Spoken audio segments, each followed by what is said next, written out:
WWE is off. The Raw Loaf is on. And welcome to the Raw Loaf. Okay, so the show is not sponsored by Domino's, but if you did not see the 50 times the commercial played on Raw, Domino's has 50% off all online orders for this week. So if you did not have a Domino's party like I had tonight, make sure you have one tomorrow for SmackDown Live. So Domino's, not officially the sponsor of the Raw Loaf. The Raw Loaf did sponsor Domino's tonight, though. So, Monday, March 18th, we had the show open up with Brock Lesnar and Paul Heyman, of course.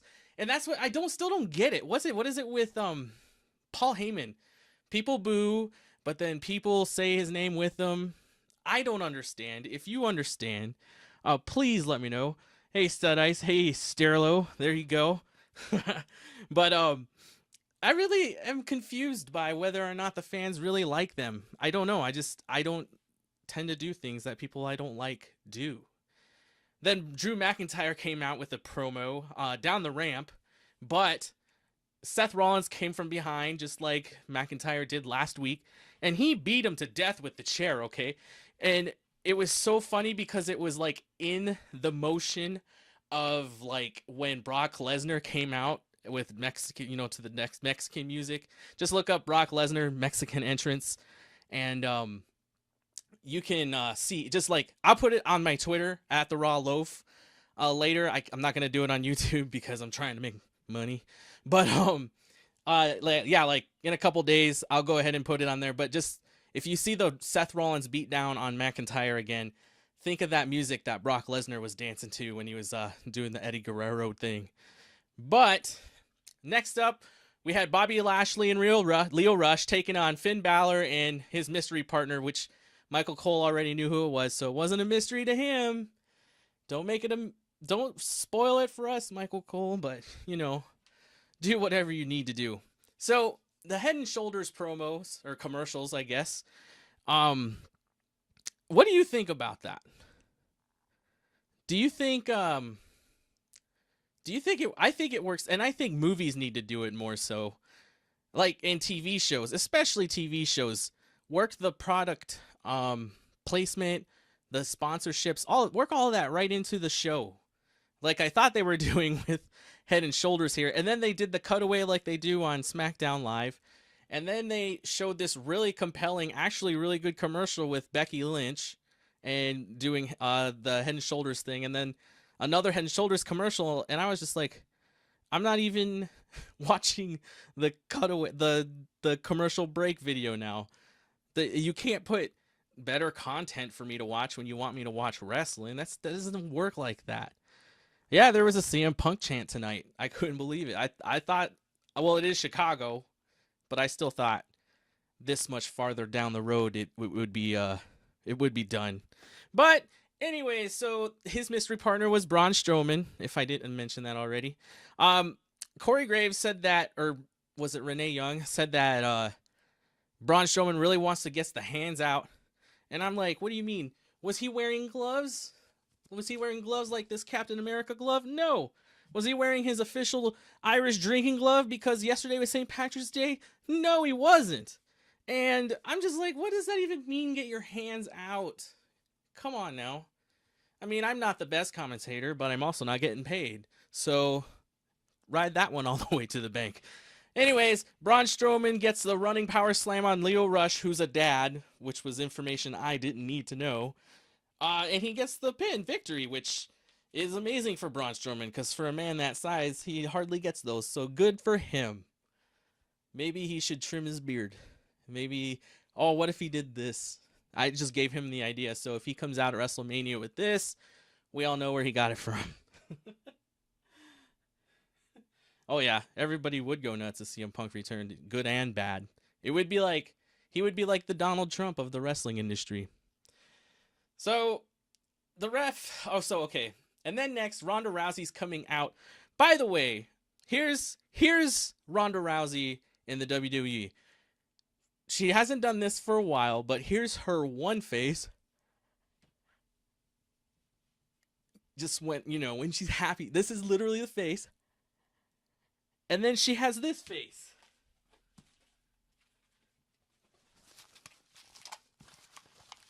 And this is her face like every other time. There's no like in the middle. There's no like thinking face. It's either or it's happy face. So anyways, she gets to the arena. Her husband, Travis guy, is there, and they're going. I don't know where they're going, but a ref shows up with like security behind him, and he's like, "We're taking precautions," and it's just like, are you really like, okay? Like that's the same security you use for every other wrestler, but this is a woman like half the size of them. I don't know. It just, to me, it was such a, I don't know. I guess it's just we hardly ever get to see the refs talk. And he sounded so tough. Like, I'm tough. I got my gang behind me. I'm tough. I got my gang behind me. Don't you ever mess with me, Ronda Rousey.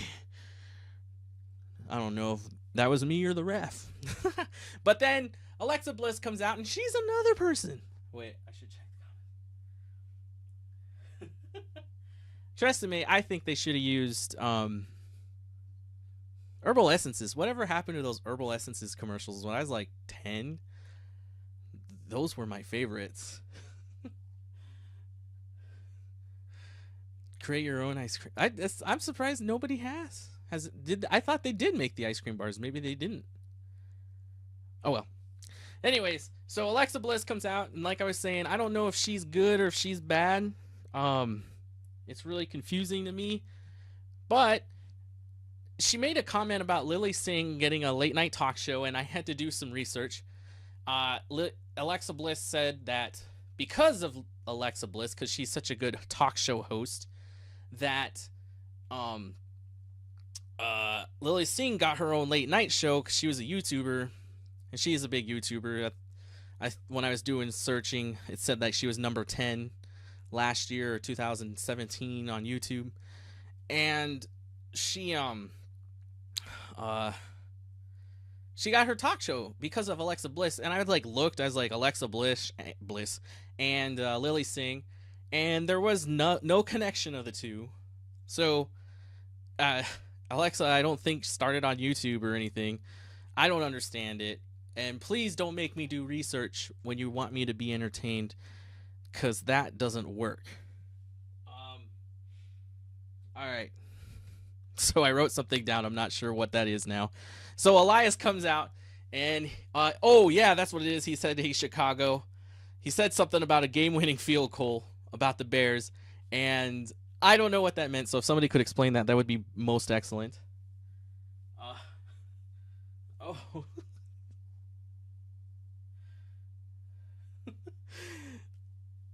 Oh, sorry. I just read a joke from Sterlo there. In case you don't have the chat on, did you hear that Chris Benoit had dandruff? They found his head and shoulders in his home gym. I got a joke that I'm going to close the show with today. Maybe it's as good as that one. I don't know. And I'll talk to Zane. Tweet him at Inzano. Tweet him. Tell him to be on the show. So while Elias and Alexa Bliss are having their conversation, the Way Jose conga line comes out. They weren't supposed to come out at that time, but Tucker decided to come out early, even though they rehearsed it 10 times. And No Way Jose was dressed in a costume in his own conga line. He came out and attacked Elias from behind, and they had a match. I guess I don't know if it was just created from this moment. That's weird. Tonight's Raw, which it's weird that all these matches are created during the show. You would think that they would have these matches already created before the show. But anyways, that's me thinking out loud. Tucker was there as well, whole heavy machinery with the conga line. So the match, they go to commercial break and come back, and we have Elias facing what looks like a lime suppository cut in half during insertion in No Way Jose. They actually have what I thought was an okay match. and unfortunately, that conga line was pretty annoying to me. Um, but Elias wins. He did the drift away. I forget. I think that's what it's called. You know, his finisher. But before that, he did an elbow drop in which he almost fell, lost his balance and fell. And I thought that would have been hilarious if he fell into that conga line, and he just elbow dropped them all. And you know, it's these wrestlers, their elbow drops from the top rope are so strong, he would have knocked them all over. But then Kurt Angle, he came out, announced his opponent for WrestleMania, of which almost nobody that I can think of liked, in Baron Corbin, and we will just move on from there. Kurt Angle is having his match with Chad Gable tonight, and Chad Gable is one of Kurt Angle's biggest fans, and he was putting on a good show tonight for his hero. The one thing I don't understand is that ankle lock. So when you put him in the ankle lock, and this is just a fat guy who used to do these moves to like his brother when we were kids. If you put it on the left leg, it's like not nearly as effective.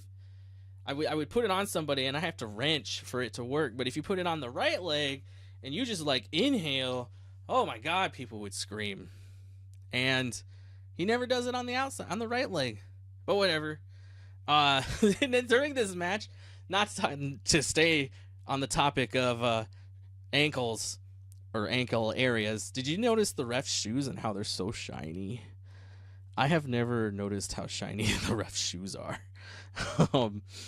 So, yeah, that's weird to me. I don't have like a foot fetish or anything. I just notice things sometimes, and it took me almost 30 years of watching wrestling to get that. I thought we were going to see a Three Amigos during this match, but we did not. But anyways, Angle did get his ankle lock in, and he made Chad Gable tap. And then Baron Corbin came out and rambled a little bit, and that was it. Let's see who's saying. Oh, okay. Thanks for saying that, Stud Ice. The Bears missed a field goal that could have won them in the playoffs. Yeah. He doesn't even look like himself. I get it, though. I mean, I get the hair, but I don't know if I really like it. So Bayley and Sasha Banks, they're out in the ring. They announced that they're going to live up to their little announcement, and they're going to be on SmackDown Live tomorrow. So if you need a reason to order some Domino's pizza, which, by the way, this is the budget we have here at the Raw Loaf. I made this using the charging cable. So there you go. There's your reason. It's gonna be a super special event tomorrow. The Bayley and Sasha, the SmackDown Women's Champions, or Raw's Women's Tag Team Champions, will be there. More than likely, they will have their encounter with the Iconics. They said they'll be iconic. Then Natalya and Beth Phoenix came out, and Beth Phoenix. I gotta find something for Beth Phoenix here. Hold up. Here we go. Beth Phoenix. Hold on. So Beth Phoenix came out, and I don't know. I'm not sure I really understand, but she said that Nia Jax and Tamina had awoken the dragon, and the whole thing has been her Phoenix. I don't think in any lore Phoenix was a dragon at all. But if it was, then I'm totally at loss here. But yeah, so Beth the Phoenix or the Dragon Phoenix. Phoenix Dragon sounds kind of cool. But anyways, they came out. They wanted to have a match with Sasha and Bayley at WrestleMania. Probably is gonna happen that way. It's a couple weeks away. Gives them some time to share some blows.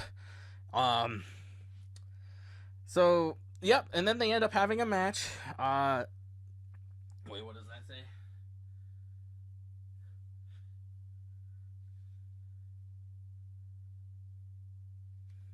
Okay. I can't read my writing. So yeah, I'm I didn't want to hold a notepad, so I wrote it all on a whiteboard. So let's take a break and look at some. How is the women's tag team champion or women's tag division getting more quality TV time than the man's tag team division on both shows? That's a really good question. Uh,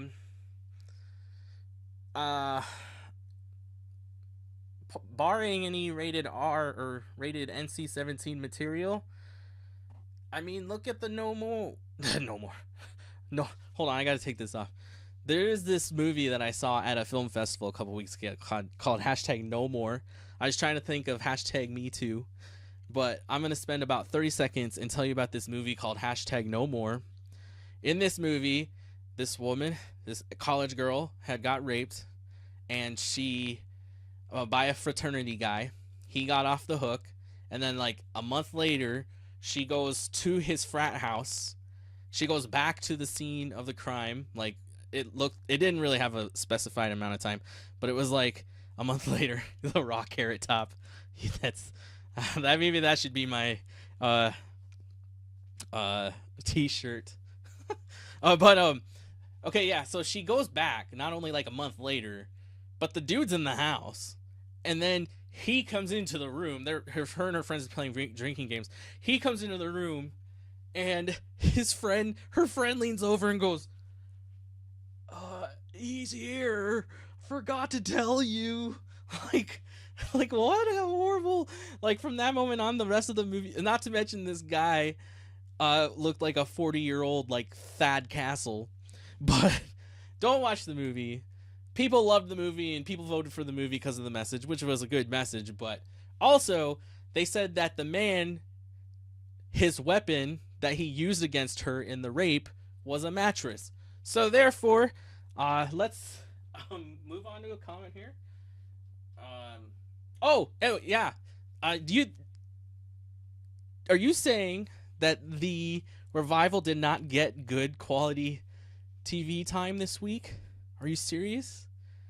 They got to say like one word to Baron Corbin. How could that not be Okay, I'm trying to come up with something here and it's not working at all. But anyways, back to the match, the women's match. They go back and forth a little bit, and then during the match, Nia Jax comes out. She says something, and then Tamina comes up from out and I'm sorry, it's not a tag match. It's Sasha Banks taking on Natalya. They're going back and forth, and then Nia Jax comes out, and Tamina comes out of nowhere and beats up the three girls, and then Nia Jax and Tamina. Nobody badder than Tamina. I don't know, whatever her shirt said. I actually like. It was a simple shirt, but it was pretty good. So then we get one of those Mojo. I'll take this. Actually, this is not a bad scarf for Mojo Rawley, but Mojo Rawley, Mojo's sitting there and he's doing his looking into the mirror bit again, and he's I guess the theme of the word or the word of the week is potential. He's just like, you got potential, but what is potential if you don't use potential? Which it makes sense, and he got his minute of time in. Good for him. Then we had Ricochet taking on Jinder Mahal. I guess Aleister Black is in Amsterdam this week on other business. That means he's having sex, I think. I don't know, according to some Instagram post I saw from Zelina Vega. But there was one point in this match where Jinder Mahal had Ricochet like over the bottom rope, and he had his knee, and he was driving his knee into the back of Ricochet's head. Oh my gosh. If this wasn't wrestling, Ricochet would have been dead in that moment, I think.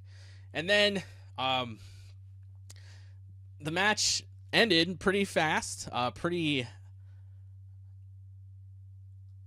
can't think of the word. Flyingly. Ricochet did, I think they called it a blind space tiger or something. I don't know. It was a cartwheel with a back handspring into a moonsault over the top rope, knocking out the Singh brothers and Jinder Mahal. Throws Jinder Mahal back into the ring. Ricochet goes back up to the top rope. 630, got the pin. Nice little match between the two. Uh, waiting to see what they got in store for Ricochet at WrestleMania. Jinder hasn't won in a while. He hasn't. Well, I don't know. I don't watch Main Event or anything like that. I haven't watched those in a while because I just haven't had the network. But it's WrestleMania season, so I got the network again. Maybe I don't know if he's winning on the network or not. But hey, he's got more TV time than the tag team champions, so I guess it pays more to be a former Raw or WWE champion than a tag team champion, a current tag team champion. What is my favorite WWE shirt? Oh, geez. I don't know. I got a whole wall of them. Probably right now it's my Macho Man one. The 5X one I got for $1. Yeah, that's probably my favorite one. I got it for $1. And it's so funny because when I wear it out in public, there's always guys. They always look at me like this. They're like looking at my shirt and they're like, oh my God, I want to see it. They're like, oh my God, I want to see it. And I think from now on, I'm just going to say, oh yeah. Just like right at them, but like in a sexual way. And then they'll regret not saying it first. How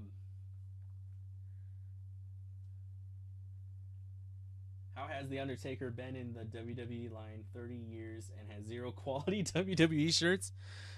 Hey, did you not see any of the ministry shirts there, Sterling? Just saying. No, I'm just kidding. I don't. You know what? He must not have any because I have probably close to 40 to 50 WWE shirts, and not one of them is The Undertaker, and he, like everybody else, he's one of my favorite ones, and I don't have a single Undertaker shirt. That's man, this is telling. Lately, the last few years, it's all been Undertaker 27-1, Undertaker 25-0. Like, I don't want to buy those shirts. People who do, I don't understand. Unless you're there and they sign the shirt, I don't see the point in having a timestamp shirt.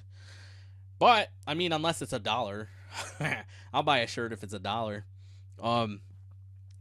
So Sterlo's in this little chat thing right now. His favorite person is Dana Warrior, and Sue Aitchison is getting the Warrior Award. I know everybody loves her apparently. She's done great things. I didn't really catch what she did, but Dana Warrior, once her name's attached to something, I tend not to pay attention. I'm sorry. But anyways, so next up we have Ronda Rousey. Let me get Ronda Rousey's face back in here. So Ronda Rousey's in a match now. Ronda Rousey's facing, and this is a championship match. So now she's in fighting mode. And before the match starts, Seth is talking about saying that tonight is for Roman and Dean because they're not there. Yeah, Dean wasn't there all night long. And they keep saying he's not re-signing with the WWE. Kind of makes you think that he actually is. I love how the camera's like having trouble focusing on Ronda's face right now. But here's Ronda Rousey, and she comes out, and the match starts. And about 12 seconds later, she gets Dana Brooke into an armbar and won't let go. And I remember back in the day when a competitor wouldn't let go of a move after they had won, especially somebody like in Ronda Rousey's position where she's been fighting huge and she like has gone rogue, and now she's basically breaking Dana Warrior's arm. I don't know if you've ever popped a capsule in your elbow. I'm not sure if I have once, but I did get put in an armbar once and it hurt for like a week. But so that was what Dana did really good. Like, I believe that her elbow was hurting there after the match, because she was sitting there curled up and had a sad face. What I did not believe was anything she had said last week, this week or last week. So Uh, and then it was. Oh wait, I'm not done talking about Ronda yet. Ronda, she's in there, and she attacks a ref. She gets out. She attacks the security guard, and then like the security guard grabs her, and then her husband like grabs the security guard and hits him. And it's just like, okay. And then he picks her up and they leave and they go through the back. And it's like, okay. Whatever. Whatever, Ronda. The roller coaster Rousey. Although she's been on this down slope of anger lately. Let's take a time out for some comments. I don't have moved over close enough because I didn't want the phone in the camera view. But next week, or maybe tomorrow for SmackDown Live, the camera's going to be, or the phone's going to be in the camera view.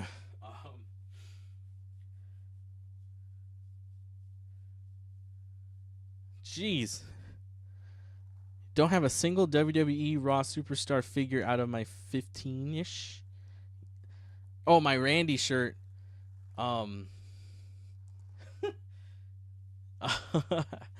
Maybe we'll do an unboxing just for one Undertaker shirt. But my Randy Savage shirt I got on WWE.com. They had like extra small and 5X, and they were both on sale for $1. And I was like, well, I ain't fitting no extra small at all, like ever. I'm a little 25 years too late for that. Not that I was a huge 5-year-old. Could you imagine? One of my favorite things to do is imagine people's faces now, but put them on like a 5-year-old body. It's pretty funny. Anyways, this is the Raw Loaf. This is not imagining what people look like on 5-year-old bodies. So, next up we have Baron Corbin. Sorry, Darren Corbin is an indie wrestler who I tend to get into spouts with on Twitter sometimes. And he was part of Paragon Pro Wrestling. And he was homeless. He was wrestling as a homeless guy. Everybody should, I think it's the Darren Corbin. I'm not exactly sure. Oh, geez. Can y'all hear me? Those levels aren't very high. But, so Baron Corbin take on Apollo Crews. And this match was like one of those matches, like I said earlier, that just appeared out of nowhere. And here's my impression of Baron Corbin. I just looked over at this and figured this would be great. My name's Baron Corbin. I am the end of days. Apollo Crews, let me finish my promo. Apollo Crews, let me finish my promo. Okay, fine. I'll have my match with you. That happened for like a minute. And then Apollo Crews reversed the end of days, just rolled up Baron Corbin for the 1-2-3. So Apollo Crews gets his victory after his loss last week to Kurt Angle, and Baron Corbin is on the slow train all the way to WrestleMania. Oh yeah, I got the purple one. I'll wear it next week for the show. I'm gonna try.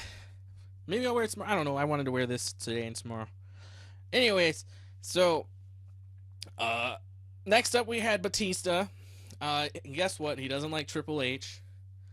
That's why he like almost killed Ric Flair. That's why he interrupted everything. And of course it got deeper than that, but the whole time I was just thinking, please, for WrestleMania, just dress up as Drax. Get those Disney wardrobe people for WrestleMania and just come out as Drax. Then Blue-Tista will forever be forgotten, and you won't have to worry about Blue-Tista anymore. But, yeah, he said, like, Triple H always looked him over, only used him, just like Triple H uses everybody, and that's why he hates him. Next up, oh, and that was a live feed, by the way, which they copied from my idea for this show. Next up, they had Braun Strowman in an interview in the back, saying he's because of Michael Che and Colin Jost, he's gonna join the Andre the Giant Memorial Battle Royal. I don't understand that. Something else happened, and I wrote down 1 week, and I don't know why. Sorry. Look at this. These were my notes. So I either got to get a bigger board, or I got to write small. Oh, hold on. But anyways, we're almost done. Thank goodness. So McIntyre. Oh yeah, and I don't know. I haven't watched SNL this week yet. Was it even a live one? I want to start doing live recaps of SNL, but I can't watch SNL with the East Coast, so I'm going to have to do it with the West Coast. But I wanted to see if Colin Jost and Michael Che on Weekend Update did anything for Strowman. The custom Ric Flair Championship on Raw signed by Ric Flair is on Oh, geez, $5,300? That's it? I figured it would be more than that. Well, it's on auction, so it could go up. If they need to put that out till WrestleMania, then it should really skyrocket. But finally, we get up to the final match and the main event of the night: McIntyre versus Rollins, not Braun Strowman. Seth Rollins. McIntyre came out, basically made Dana Brooke look not very good with his promo. Like, if you watch her promo from this week and last week and put it right next to his from this week, you'd be like, where's Dana Warrior? Because she needs to instill some of that warrior spirit right into Dana Brooke. But she's not going to do that. But the theme of this match was suplexes. We had suplexes everywhere for a little bit. It was kind of like the suburb of Suplex City. There was a superplex that was supposed to go into a Falcon Arrow, got reversed, but then got reversed back into a Falcon Arrow, which was pretty nice. Some suicide dives. There was, I think, 3 or 4 in the match, all done by Rollins. They were stopped at first, but then they made their mark. It was a pretty good match. McIntyre did I don't know what it's called. I'm sorry. But it was like a reverse Alabama slam. He had... I need to get like a wrestling buddy so I can demonstrate these moves for everybody. He put him up and he had his legs and then he like threw him forward and Seth Rollins looked like he broke his shoulder. It wasn't that good for Seth Rollins right there. But then Lesnar and Heyman came out. Their music hit, and then McIntyre hit a Claymore when Seth Rollins turned around and he won the match.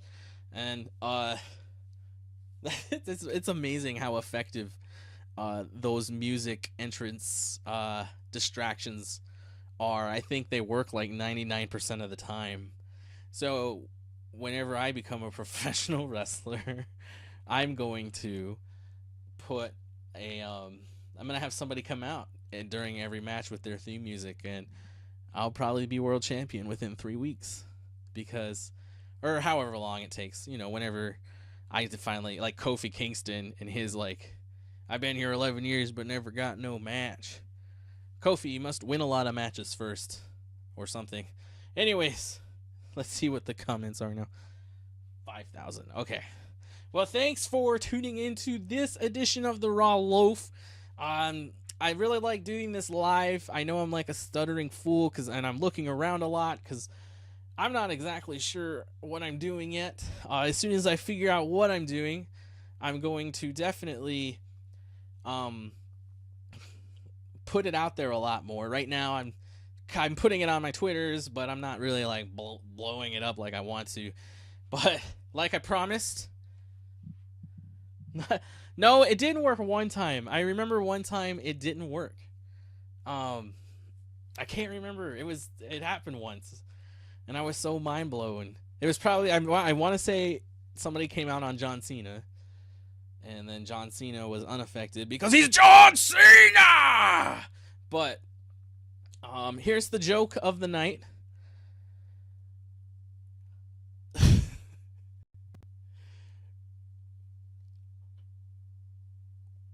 Where did the R in RKO go?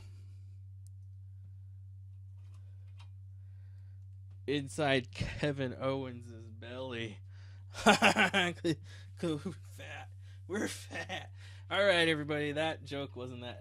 It sounded a lot better in my head while I was watching Raw, but I don't know if that counts as body shaming, because I made fun of myself too. But follow me at the Raw Loaf on Twitter. You can follow me personally at BillFX. I don't know if Stud Ice has a Twitter. He was watching last week. Teeb Sterlo has always been the Raw Loafer. If he wasn't on vacation, and if Zane couldn't go, if I win this miracle trip to WrestleMania, but Sterlo's gonna be on vacation. Yeah, subscribe to the Raw Loaf here. Follow me on Twitter if you like Facebook. Oh, dang! See, I'm so new to this live streaming thing. I got everything right here. It's a little backwards. The Raw Loaf on Twitter, the Raw Loaf on Facebook. I'll have a Raw Loaf sign pretty soon. I'm trying. This is like an old logo that I've been meaning to replace for years, and you are gonna be in Montreal. You're gonna be smelling French people French Canadians that smell like Cheetos and feet. But we'll see. We'll see. You could, if Zane can go, you're definitely next on the list. But you're gonna be on vacation. But all right, everybody. Yeah, I'll be here for SmackDown tomorrow night, right after SmackDown goes off the air. See, now I'm in a part where I have to get over there to turn it off. So let me put on Baron Corbin and have a groovy night.